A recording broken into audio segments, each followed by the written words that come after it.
ఉదయకాల సమయంలో దేవుడు మాటలు కొన్ని మనకి చెప్పడానికి దేవుడు మనకి ఇచ్చిన అవకాశం పెట్టి వందనాలండి.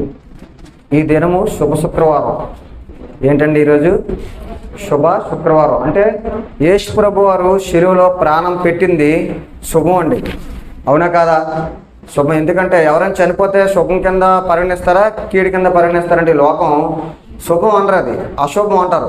కానీ యేసు ప్రభు వారు ఈ దినాన ఈ రోజున మనకి నిమిత్తం శిలువలో ప్రాణం పెట్టడానికి వచ్చారంటే అది శుభ శుక్రవారం కింద ఈ లోకం తీసుకుంటుంది. అంటే యేసు ప్రభు వారు మన నిమిత్తం ప్రాణం పెట్టారంటే శుభమే అది. ఎందుకంటే ఈ లోకంలోనే మనిషి ఏదైనా సాధిస్తారు తప్ప కానీ పాపాన్ని తీయలేడండి ఏ మనిషి కూడా. పాపాన్ని తీసే శక్తి ఎవరికి ఉందంటే యేసు ప్రభు వారికి మాత్రమే పాపాన్ని తీసే శక్తి ఉంది. కాబట్టి ఆయన ఈ లోకానికి మన నిమిత్తం వచ్చాడు కాబట్టి ఈరోజు మన శుభం కింద మనం తీసుకుంటున్నాం.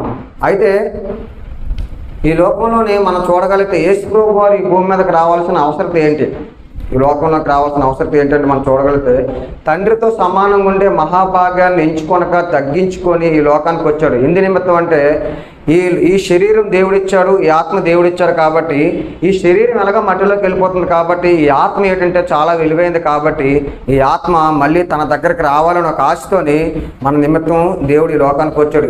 ఎందుకంటే ఏ ఒక్కరూ నశించిపోవడం ఆయనకి ఇష్టం లేదు కనుక, ఏ ఒక్కరు కూడా పాతాళంలో పడిపోవడం ఆయనకి ఇష్టం లేదు కనుక ఈ లోకానికి ఆయన వచ్చి మన నిమిత్తం, మన పాపాల నిమిత్తం, మన శాపాల నిమిత్తం, అతిక్రమాల నిమిత్తం, మన నిమిత్తం కూడా ఆయన ఈ లోకానికి వచ్చి శిలువలో ప్రాణం పెట్టారండి. శిలువలో ప్రాణం ఎందుకు పెట్టారంటే లోక పాపం మోసుకొని దేవుని గొర్రెపిల్లలాంటి రక్తం కావాలి కాబట్టి ఆ రక్తం ఎవరిలో ఉందంటే ఒక యేసు ప్రభు వారిలో మాత్రం ఉంది. కాబట్టి ఈ లోకానికి ఆయన వచ్చి మన నిమిత్తం శిలువలో ప్రాణం పెట్టారు. ఎందుకు పెట్టారంటే ఈ లోకంలోని చాలామంది అడుగుతారు, ఏ పాపం దేవుని రక్తం లేకపోతే పాప క్షమాపణ జరగదా అంటే అన్ని గ్రంథాల్లో కూడా రక్త ప్రవాహం లేకపోతే క్షమాపణ లేదని ఉంటుంది. కానీ ఎవరు తెలుసుకోలేకపోతున్నారు. కానీ యేసు ప్రభు అయితే పరిశుద్ధమైన రక్తం ఉంటేనే పాప క్షమాపణ జరుగుతుందని మనకి బైబిల్లోని మనకి వివరిస్తున్నారండి. అదేంటంటే లోకశవార్త యేసు ప్రభు వారు శిలువలోని 7 మాటలు పలికారండి. 7 మాటలు విలువైనవి అనుకుంటే కాదండి, ప్రతి మాట బైబిల్ ఉన్నది విలువైందే. కానీ యేసు ప్రభు వారు ఏంటంటే ఈ లోకానికి 7 మాటలు అవసరమని చెప్పి శిలువలోని ఒక 7 మాటలు మనకి చెప్తున్నారండి. అయితే శిలువలో 7 మాటలకి నాకు ఇవ్వబడిన మొదటి మాట లోకశవార్త 23:34 వచ్చినమండి. యేసు, తండ్రి వీరేమి చేయుచున్నారో వీరు ఎరుగురు కనుక వీరిని క్షమించమని చెప్పిన. అంటే తండ్రి వీరేమి చేయుచున్నారో వీరు ఎరుగురు కనుక వీరిని క్షమించమని అంటారు. అంటే తెలిస్తే క్షమాపణ ఉంటుందంటారా? ఒకవేళ తెలిస్తే క్షమాపణ ఉంటుందంటే క్షమాపణ ఉండదు. మనం తెలిసి తప్పు చేస్తే ఈ లోకమే క్షమించదండి. మనం తెలిసి తప్పు చేస్తాం అనుకోండి లోకం క్షమించదు. తెలియకుండా తప్పు చేస్తే క్షమాపణ ఉంటుందేమో, కానీ తెలిసి చేస్తేనే ఈ కోర్టులైనా ఏదైనా సరే క్షమించవు, శిక్ష విధిస్తుంది. కానీ యేసు ప్రభు వారు తండ్రి వీరేం చేస్తున్నారు వీరికి వీరికి క్షమించమని చెప్తున్నారు. అంటే ఆయన శిలువలో ఉండేటప్పుడు ఆయన శరీరం ఎలా ఉందండి? వ్యవసాయం చేయబడిందని ఉంది. ఆయన శరీరం వ్యవసాయం చేయబడిందంట. కొరడాలతో కొట్టబడినట్టుగా ఉంది, కొరడాలతో వీపిని చీల్చినట్టుగా ఉంది, నెక్స్ట్ నుంచి ఉమ్ము వేయబడినట్టుగా ఉంది, ముళ్ళకిరట పెట్టినట్టుగా ఉంది, పిడిగుద్దులు గుట్టినట్టుగా ఉంది. నెక్స్ట్ నుంచి ఆయన అసలు నడవలేడు. ఆయన ఆ స్థితిలోని ఆయన ఏం చేశారంటే ఆ సైనికులు ఆయన అంతగా హింసించారు. ఆ హింసించిన వారి గురించి ఏమంటా అంటున్నాడంటే యేసు ప్రభు వీరిని క్షమించండి అంటున్నాడు. యేసు ప్రభు వారిని మనం కొరలతో వీపిని చీల్చినప్పుడు యేసు ప్రభు వారి శరీరం అంతా గాయాలతో నిండిపోయిందండి. ఈ లోకం చిన్న గాయం మన తగిలింది అనుకోండి, చిన్న గాయం మనకు తగిలింది అనుకోండి, మనం ఎండలో నిలబెడితే మనకి ఎలా ఉంటుందండి గాయం? వెంట దెబ్బకి ఎలా ఉంటుందంటే మనం ఆ నొప్పిని భరించలేము. కానీ యేసు ప్రభు వారిని ఒళ్ళంతా చీల్చేసినప్పుడు అంట ఆయనకి గోని పట్ట కట్టబడిందని బైబిల్ గ్రంథంలో రాయబడి ఉందండి. ఆయన ఉండే బట్టలు తీసేసంట గోని పట్ట కట్టబడిందంట. ఇప్పుడు మన రైతు బజార్లో కానీ కిరాణా షాపుల్లో కానీ మనం గోని పట్టలు చూస్తూ ఉంటాం. ఉల్లిపాయలు కానీ బంగాళదుంపలు కానీ గోనెలు కానీ మనం తీసుకుంటే ఎలా ఉంటాయండి అవి? మనం ఎండలోకి వెళ్ళిన తర్వాత మనం బాగా చెమరతో ఉన్నాం అనుకోండి, చిన్న దెబ్బ తగిలిందంటే మనం ఉండలేము. ఆ దెబ్బ తగిలినప్పుడు కానీ గోని పట్ట శరీరం మీద పెడితే మనం ఎలా ఉంటుందండి? మనకి అసలు ఉండలేము ఆ నొప్పికి. ఎందుకంటే అంత భయంకరంగా ఉంటుంది. కానీ అంత శరీరాన్ని చిత్రవంశలు చేసిన తర్వాత కూడా గోని పట్ట కట్టబడాలంటే ఆ గోని పట్ట ఈయన శరీరంలో గుచ్చుకుంటే ఏమవుతుందండి? అది అసలు ఉండలేరు. ఎందుకంటే ఎర్రటి ఎండ, మెట్ట మధ్యాహ్నం ఎర్రటి ఎండలో ఆయన గోని పట్ట కట్టబడిందంటే ఆయన ఎంతగా హింసించారు చూడండి, ఎంతగా హింసకు లోనయ్యారు. అయినా సరే వాళ్ళకి క్షమించమని దేవుడు అడుగుతున్నాడంటే ఆయన ప్రేమ ఎంత గొప్పదండి, ఆయన జాలి ఎంత గొప్పది. వీరేం చేస్తున్నారు ప్రతి ఒక్కరికి తెలిసేది. తెలిసి చేస్తున్నా సరే ఆత్మీయంగా ఏంటంటే వాళ్ళు దేవుడు కుమారుడని తెలియకపోవచ్చు, దేవుడు కుమారుడిని తెలియకపోవడం వల్ల వారిని క్షమించమని అడుగుతాడు. అదే కానీ క్షమాపణ అని దేవుడు కానీ పలకపోతే తండ్రి యొక్క ఉగ్రత వారు చూస్తారండి. ఎందుకంటే తండ్రి ఊరుకోడు. ఆయన ఒక కుమారుడు, మన కుమారుడిని కానీ ఎవరైనా ఏమైనా అన్నారంటే మనం ఊరుకుంటామండి? అవతల చిన్న చిన్న ఒక దెబ్బ కొడితే మనం 2 దెబ్బలు కొడతాం. నా కుమారుని అంటావా, నా కుమార్తెని అంటావా అంటే తండ్రి మనసు అలాగ ఉంటుంది. మరి సాక్షాత్ దేవుడు కుమారుడు కదండి, అన్నీ ఆయన ద్వారా కలిగి ఉన్నాయి కదండి. మరి ఆయన అంత హింసలు పొందుకుంటున్నప్పుడు ఆయన్ని చూసి తండ్రి అంత బాధపడతారండి. ఆయన తండ్రిని ఎందుకు క్షమించమని అడగడానికి వెళ్ళి ఆ ఉగ్రత వీలువైకి ఎక్కడ వస్తుందా అని వస్తుందని చెప్పి తండ్రిని ప్రార్థన చేస్తాడు, క్షమించండి అంతే. దేవుని పిల్లలారా, ఎలాంటి వారు ఇతరులను క్షమించగలుగుతారు? ఇతరులను క్షమించాలంటే ఏ విధమైన మనస్తత్వం మనలో ఉండాలి? దేవుని యొక్క వాక్యంలో కొన్ని విషయాలు మనం చూద్దాం. బైబిల్లో చాలామంది ఇతరులను వారు క్షమించే విధానం మన దేవుడు కొన్ని రాయించి ఉంచాడండి. వాటిని మనం ధ్యానం చేస్తే ఏ విధంగా ఇతరులను మనం క్షమించాలి, అటువంటి క్షమాగుణం మన జీవితంలో కూడా నేర్చుకోవాలండి. అంటే దేవుడు ఏ విధంగా క్షమించాడో మనం ఏ విధంగా క్షమించాలో ఇతరులను కూడా మన బైబిల్ గ్రంథాలు మనం చూడగలిగితే దేవుడు ప్రియురాలు ఎలాంటి వారు ఇతరులను క్షమిస్తారు అని మనం ఆలోచించగలిగితే, మనం ఇతరులను క్షమించాలంటే మనలో దేవుడు ప్రేమ మనలో ఖచ్చితంగా ఉండాలి. దేవుడు ప్రేమ లేకపోతే మనం క్షమించలేము. అయితే ఎలాంటి వారు ఇతరులు క్షమించగలుగుతారంటే ఒక 5 విషయాలు లేదా ఒక 6 విషయాలు మీతో పంచుకుంటానండి. దేవుడు కుమారులు మాత్రమే ఇతరులు క్షమిస్తారు అని దేవుని వాక్యంలో రాయబడి ఉందండి. అంటే నీవు ఎవరినైనా క్షమించాలనుకుంటే నీకు నష్టాన్ని కలిగించిన వారిని, నీకు బాధలు పెట్టేవారిని, నిన్ను అవమానాలు గురి చేసిన వారిని కూడా నువ్వు క్షమించగలగాలి అంటే నువ్వు ఎవరి కుమారుడై ఉండాలండి? దేవుని కుమారుడు అయితేనే నీకు నష్టం కలిగించిన వారిని, నిన్ను అవమానపరిచిన వారిని, నిన్ను ఇబ్బందులు పెట్టిన వారిని కూడా నువ్వు క్షమించగలవు. లేకపోతే నువ్వు దేవుడు కుమారుడుగా పిలవబడకపోతే, దేవుడు కుమార్తెగా నువ్వు పిలవబడకపోతే నువ్వు ఎట్టి పరిస్థితులను కూడా క్షమించలేవు. ఎందుకంటే అలాంటి ఆలోచన నీకు ఉండదు కాబట్టి. అయితే యేసుక్రీస్తు ప్రభు కలవరశిలువలో ఉంటూ కలవరశిలువలో అక్కడ ఉన్న వారిని అందరూ క్షమించమని తండ్రిని వేడుకుంటున్నాడంటే ఆయన ఎవరండి? దేవుని కుమారుడు. యేసుప్రభు ఎవరంటే దేవుడు కుమారుడు కాబట్టి అక్కడ అంత హింసిస్తున్నా సరే, అంత బాధలు పెడుతున్నా సరే వాడిని క్షమించగలుగుతున్నారండి. మత్తయి సువార్త 5:44 అధ్యాయంలోని నేను మీతో చెప్పినదేమనగా మీరు పరలోకమందున్న మీ తండ్రికి కుమారులై ఉండినట్లు మీ శత్రువులను ప్రేమించుడి, మిమ్మల్ని హింసించే వారి కొరకు ప్రార్థన చేయడం అంటున్నారు. అంటే మన శత్రువులను ప్రేమించాలంటే మనం ఏ విధంగా ఉండాలంటే దేవుడు కుమారులుగా ఉంటేనే మన శత్రువులను మనం ప్రేమించగలం వాక్యంలో సెలవిస్తుందండి. ఈ వచ్చిన ప్రకారం మనం ఆలోచించాల్సింది ఏంటంటే ఆయన ఉద్దేశాలు ఎరగాలి. ఆయన కుమారులై ఉంటేనే మనం దేవుణ్ణి ప్రేమించగలం, ఇతరులను మనం క్షమించగలం. లేకపోతే మనం ఏం ప్రార్థన చేయాలంటే ప్రభువా మీ కుమారుడుగా ఉండేటట్టు నాకు కృప దయచేయండి అని మనం ప్రార్థన ద్వారా మనం విజ్ఞాపన చేయాలండి. రెండవది, ఎవరు ఇతరులను క్షమించగలరంటే రెండో విషయం మనం ఆలోచించగలిగితే దేవుడి చిత్తము ఎరిగిన వారు, దేవుడి ప్రణాళికను ఎరిగిన వారు ఇతరులకు క్షమించగలుగుతారు అని దేవుడు 2వ వచనం ద్వారా మనకు వివరిస్తున్నాడు. అంటే ఎవరు క్షమిస్తారంటే దేవుని చిత్తం ఎరగాలంట. మనం దేవుడి చిత్తం ఏంటో మనం ఎరగాలి, దేవుని చిత్తాన్ని కాదు, దేవుడి చిత్తం ఏంటో మనం ఎరగాలి, దేవుడి ప్రణాళిక ఏంటో మనం తెలుసుకోవాలి. తెలుసుకుంటే ఇతరులను మనం క్షమించగలమని దేవుడి వాక్యం సెలవిస్తూ ఉంది. అయితే బైబిల్లోని ఆదికాండం 50:19 తీరుతులండి, టైం సరిపోదు. యోసేపు గురించి మనం ఆలోచించగలిగితే యోసేపు ఆ చిన్నతనంలోనే అన్నదమ్ములు ఏం చేస్తారంటే చిన్నతనంలోని అన్నదమ్ములు ఒక గుంటలో పడేస్తారండి. గుంటలో పడేసి ఆ అన్నదమ్ములు వెళ్ళి యోసేపు చనిపోయాడని తండ్రికి వెళ్ళి చెప్తా ఉన్నప్పుడు యోసేపు గురించి తండ్రి చాలా బాధపడతాడు. అయితే యోసేపు ఏమనుకుంటాడంటే నాకు నా అన్నదమ్ములు కీడు చేశారు, కానీ ఆ కీడుని నా మనసులో పెట్టుకోనని యోసేపు చిన్నతనంలో అనుకుంటాడు. కానీ యోసేపు ఏం జరిగిందంటే ఆ కీడికి మేలే జరిగింది. ఒక దేశానికి ప్రధాన కరువు వచ్చిన తర్వాత అన్నదమ్ములే వాళ్ళ దగ్గరికి వస్తే యోసేపు ఏం చేశారంటే వాళ్ళు మేలు కోరుకున్నాడు తప్ప కానీ వాళ్ళు కీడు కోరుకోడు. ఎందుకు కోరుకోలేదంటే యోసేపు దేవుని యొక్క చిత్తాన్ని ఎరిగినవాడు, దేవుని యొక్క ప్రణాళికను ఎరిగినవాడు కాబట్టి అన్నదమ్ముల్ని క్షమించగలిగాడు. ఆ దేశం నుండి కరువును కూడా సమర్థవంతంగా ఎదుర్కొనగలిగాడు యోసేపు. ఎందుకు ఎదుర్కొనగలిగాడంటే యోసేపుకి చిన్నతనం నుంచి కూడా దేవుని యొక్క చిత్తం తెలుసండి. ఏ రోజు కూడా అన్నదమ్ములు ఈ విధంగా నన్ను చేశారు, ఈ విధంగా ఇబ్బంది పెట్టారు, ఏ విధంగా నన్ను అపార్థం చేసుకున్నారు, ఈ విధంగా నన్ను ఇబ్బందుల పాలు చేశారని ఆయన మీద ఏ రోజు కూడా కోపపడినట్టుగా మనం ఎక్కడ చూసిన సందర్భం కనబడదు. ఎందుకు కనబడదంటే యోసేపు దేవుడి ప్రణాళిక ఎరిగినవాడు కాబట్టి మనం కూడా యోసేపులాగా మనం బ్రతకాలి. యోసేపు వంటి స్వభావం కలిగి ఉండాలి, యోసేపు లాంటి ప్రణాళిక మనం కలిగి ఉండాలని మనం నేర్చుకుని ప్రియరారా. ఎలాంటి వారు ఇతరులను క్షమించగలుగుతారంటే 3వ వచనం మనం చదవగలిగితే నిజమైన క్రైస్తవులండి తిరిగి జన్మించిన వారు ఇతరులను క్షమించగలుగుతారు. నిజమైన క్రైస్తవులు ఎవరంటే తిరిగి ఎవరు జన్మిస్తారండి? నిజమైన క్రైస్తవులు అంటున్నాడు దేవుడు, తిరిగి జన్మించాలి అంటున్నాడు. అంటే బాప్తిస్మం పొందుకున్న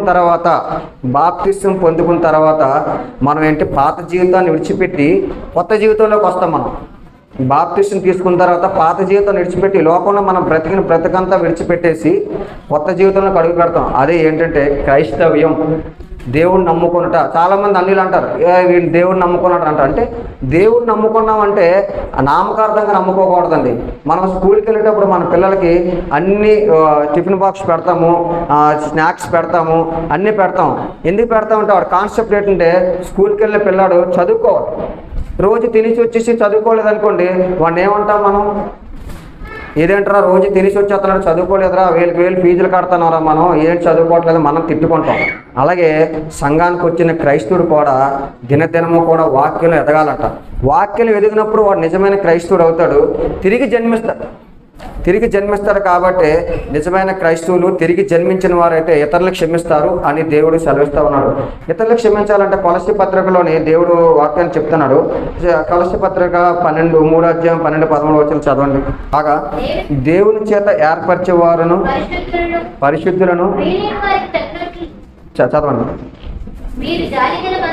జాలిగల మనసును, దయాలత్వమును, వినయము, సాత్వికమును, దీర్ఘశాంతం చాలండి. అంటే దేవుడు నిజమైన క్రైస్తవుడికి, తిరిగి జన్మించిన వారికి ఏం క్వాలిటీస్ కావాలనుకుంటున్నాడు అంటే దేవుడు జాలిగల మనసు కావాలంట. అంటే జాలి ఎవరి మీద పడతామండి, మనం జాలిగల మనసు కావాలంటున్నాడు, దయాలత్వం అంటున్నాడు, వినయం అంటున్నాడు, సాత్వికం అంటున్నాడు, దీర్ఘశాంతం అంటున్నాడు. మనం జాలి ఎవరి మీద చూపిస్తామండి, ఎదుటివాడు ఏదైనా ఆపదలో ఉన్నాడు అనుకోండి, ఏదైనా తెలియక ఏదైనా తప్పు చేశాడు అనుకోండి, తప్పు చేసినట్టు జాలి చూపిస్తాం. అరే ఆడికి ఏం తెలియదురా, ఆడి మీద జాలి చూపించాలని చెప్పి వాడికి జాలి చూపిస్తాం, దయ చూపిస్తాం. అలాగే వినయం చూపిస్తాం, అలాగే సాత్వికం, ఈ లక్షణాలన్నీ కూడా మనలో ఉండాలట. దేవుడు కోరుకుంటుంది ఏంటంటే ఈ లక్షణాలన్నీ కూడా మనలో ఉంటే మనం ఇతరులకు క్షమించగలుగుతాం. ఈ లక్షణాలు కానీ మనలో లేవనుకో మనం ఎవరిని క్షమించలేము.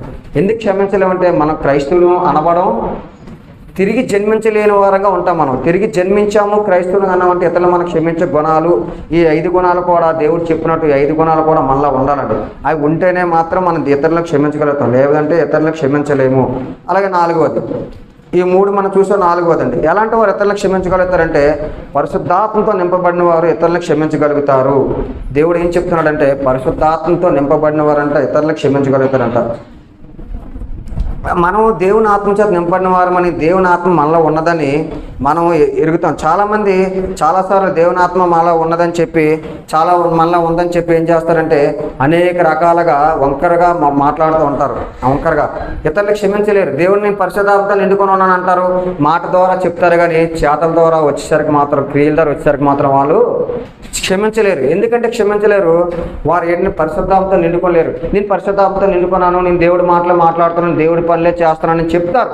దేవుడు కూడా చెప్తాడు, మీలో అనేక మంది నా పేరట వస్తారు, నా పేరట అబద్ధ బోధకు వస్తారు, వారిని చూసి జాగ్రత్త పడండి అని దేవుడు కూడా మనకు చెప్తారు. ఎందుకంటే ప్రతి ఒక్క దేవుడి నామం పెట్టి చెప్పే మనల్ని కూడా మోసగిస్తారు. అలాంటి వారిని మనం నమ్మకుండా పరిశుద్ధాత్మతో చెప్పిన వారు ఎవరైతే ఉంటారో, పరిశుద్ధాత్మ నిండుకున్న వారు ఎవరైతే ఉంటారో వారు మాత్రం ఇతరులు క్షమిస్తారు తప్ప, కానీ నేను దేవుడి మాటలు చెప్తున్నాను కదా నేను క్షమించేస్తున్నాను అంటే అది కుదరదు. నిజమైన క్షమాపణ ఎవరైనా ఇస్తారంటే, నిజంగా క్షమించేవారు ఎవరంటే పరిశుద్ధాత్మ నిండుకున్న వారు మాత్రమే క్షమించగలుగుతారు. 6వ వచనం చదువుకుంటే ఎవరు ఇతరులకు క్షమించగలుగుతారు, ఎవరు ఇతరులకు క్షమించగలుగుతారంటే యేసు వైపు చూసిన వారు మాత్రం ఇతరులకు క్షమించగలుగుతారు. అంటే ఎవరు ఇతరులకు క్షమించగలుగుతారు, యేసు వైపు చూడాలంట. ఈ లోపల ఎవరైపు చూసినా సరే మనం క్షమించలేము, యేసు వైపు చూస్తేనే క్షమించగలం. ఎందుకంటే యేసు ప్రభులో నా గుణాలు కనబడతాయండి.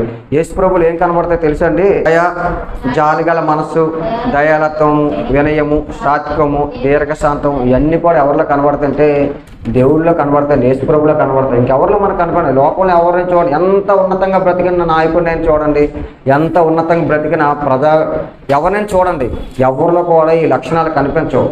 ఎందుకంటే స్వార్థం, మనిషికి ఏంటంటే స్వార్థంతో నిండిపోయి ఉన్నాడు ఈ లోకంలో. కానీ స్వార్థం లేని వ్యక్తి ఎవరంటే మన యేసు ప్రభు.